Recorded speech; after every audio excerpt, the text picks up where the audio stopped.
नमस्कार, मैं हूं प्रियंका संभव। पुराना वित्त वर्ष बस खत्म होने की कगार में है और एक नया वित्त वर्ष शुरू भी होने वाला है। तो मनी 9 के साथ कीजिए साल का हिसाब किताब ताकि फाइनेंशियल प्लानिंग से लेकर टैक्स प्लानिंग रहे दुरुस्त। वैसे अब तक आपके ऑफिस ने मांगा होगा कि आप इन्वेस्टमेंट जो भी आपने साल भर में किया उसके प्रूफ जमा कीजिए। डेडलाइन बीत चुकी हो गई। निवेश तो किया था, लेकिन अगर आप उस निर्धारित तारीख तक उसका प्रूफ नहीं जमा कर पाए तो क्या, या फिर अभी आपको इन्वेस्टमेंट करना ही 31 मार्च के पहले आप कुछ इन्वेस्टमेंट करने ही वाले हैं तो क्या अब टैक्स बचाने की गाड़ी आपसे छूट गई है क्योंकि अब ऑफिस ने कह दिया डेडलाइन तो खत्म है। तो वित्त वर्ष की शुरुआत में आपने ये डिक्लेयर किया होगा कि जी मैं ये निवेश करूंगा या करूंगी। आपके एम्प्लॉयर ने उस हिसाब से कम टैक्स भी काटा होगा। अब आप ये सारे प्रूफ सबमिट नहीं कर पाए हैं तो एम्प्लॉयर तो टैक्स काटेगा, लेकिन ये कटा हुआ टैक्स आपको वापस भी मिल जाएगा। आइए जानते हैं कैसे।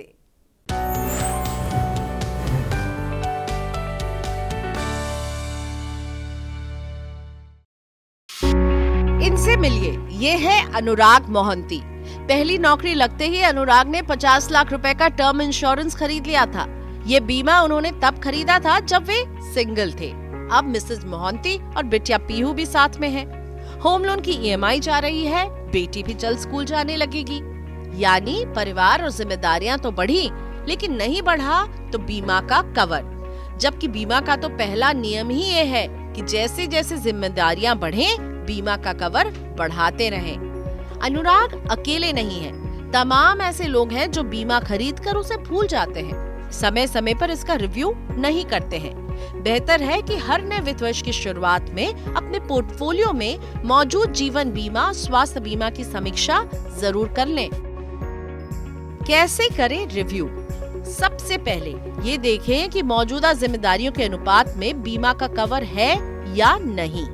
ये भी देखें कि आपका बीमा मौजूदा लाइफस्टाइल और जरूरतों के हिसाब से है या नहीं। ऐसे समझ लीजिए, अगर आपका basic term plan cover 50 lakh रुपए का है और हाल ही में आप माँ या पिता बने हैं, तो अब आपको इस कवर को बढ़ाकर 1 करोड़ रुपए तक करने के बारे में सोचना चाहिए, ताकि आप अपने परिवार को ज्यादा प्रोटेक्शन दे सकें। PolicyX.com के फाउंडर और CEO नवल गोयल कहते हैं कि इंश्योरेंस को रिव्यू करते वक्त 3 बिंदुओं का ख्याल रखना बेहद जरूरी है। पहला, अपने सारे कर्ज की गणना करनी चाहिए। दूसरा, कितने लोग आपकी आय पर आश्रित हैं। और तीसरा, महंगाई के लिहाज से आपके कवर का जो साइज है, क्या वो आने वाले साल में काफी होगा। एक नियम ये भी मान सकते हैं कि आपके जीवन बीमा के सम एश्योर्ड का साइज आपकी सालाना कमाई के 10 से 12 गुना के बराबर होना चाहिए। जीवन बीमा ऐसा प्रोडक्ट है जिसका सम एश्योर्ड फिक्स्ड रहता है। आप इसे ना बढ़ा सकते हैं, ना कोई टॉप अप ले सकते हैं। अगर बीमा का आकार बढ़ाना है तो नया बीमा ही खरीदना पड़ेगा। आप अपनी जरूरत के हिसाब से 2 कंपनी का जीवन बीमा ले सकते हैं, लेकिन ध्यान रहे दोनों मिलाकर सम एश्योर्ड की राशि आपकी कमाई और जोखिम के अनुपात में हो।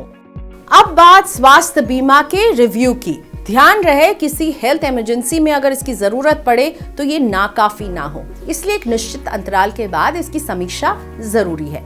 अगर आपके पास केवल इंडिविजुअल हेल्थ प्लान है तो फैमिली फ्लोटर प्लान लेकर पूरे परिवार को कवर कीजिए। इसी तरह अगर आपके पास दफ्तर से मिलने वाला ग्रुप पॉलिसी है तो देखें कि क्या वो महंगे हॉस्पिटलाइजेशन का खर्चा उठा पाएगी। कुछ और बातों का भी ध्यान रखिए। जिस प्रीमियम पर आपका बीमा जो सुविधाएं दे रहा है, क्या उसी प्रीमियम पर किसी और कंपनी का बीमा ज्यादा सुविधाएं तो नहीं दे रहा। साल के दौरान आपके परिवार की स्वास्थ्य संबंधी चिंता बढ़ी है क्या, जैसे किसी को डायबिटीज या BP की शिकायत आ गई हो। आपके हेल्थ पॉलिसी के नेटवर्क अस्पतालों की सूची में आपके इलाके का अस्पताल है या नहीं। यदि इनमें से किसी भी सवाल का जवाब आप हाँ में दे रहे हैं तो आपको अपने इंश्योरेंस प्रोडक्ट पर तुरंत गौर करना चाहिए।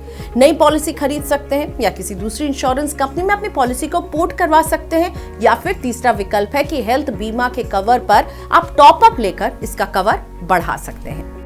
मनी 9 की सलाह, बचत और निवेश से भी पहले बीमा जरूरी है। आपकी इंश्योरेंस संबंधी जरूरतें हमेशा एक जैसी नहीं रहती हैं। समय के साथ जिम्मेदारियां, आय और जोखिम बदलते हैं, इसलिए साल में एक बार अपनी इंश्योरेंस की समीक्षा करें। अंडर कवर्ड होने की स्थिति में बीमा कवर को बढ़ाएं।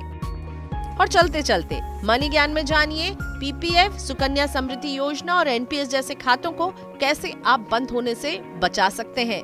आपने इस पूरे साल में वो निवेश नहीं किए जो आपका टैक्स बचाते हैं। तो अब क्या करें? Money9 है आपके साथ। अंतिम समय में कौन से वो निवेश के विकल्प हैं जो आपके लिए रहेंगे अच्छे? जानिए शुक्रवार 18 मार्च को साल का हिसाब Money9 के साथ के अगले शो में। और आपसे हम बाय बाय कहें उससे पहले मैं आपसे यही गुजारिश करना चाहूंगी कि हमारे कमेंट सेक्शन में जाइए और आपके मन में पुराने वित्त वर्ष या फिर नए आने वाले वित्त वर्ष से जुड़े जो भी सवाल है, जो भी कंफ्यूजन है, हमें लिख भेजिए अपने सवाल। हम पूरी कोशिश करेंगे कि आपको मिले सही जवाब, और इसके लिए बेहद ज़रूरी है कि आप अपने सवाल के साथ थोड़े से डिटेल पॉइंट्स भी भेजिएगा कि आपको क्या जानना है और निवेश के लिहाज से, टैक्स सेविंग के लिहाज से आप अभी कहाँ खड़े हैं। तो कमेंट सेक्शन में हमें लिख करके अपने सवाल भेजिए, हम आपको देंगे उसका जवाब जब हम आपसे मिलेंगे फिर से शुक्रवार को।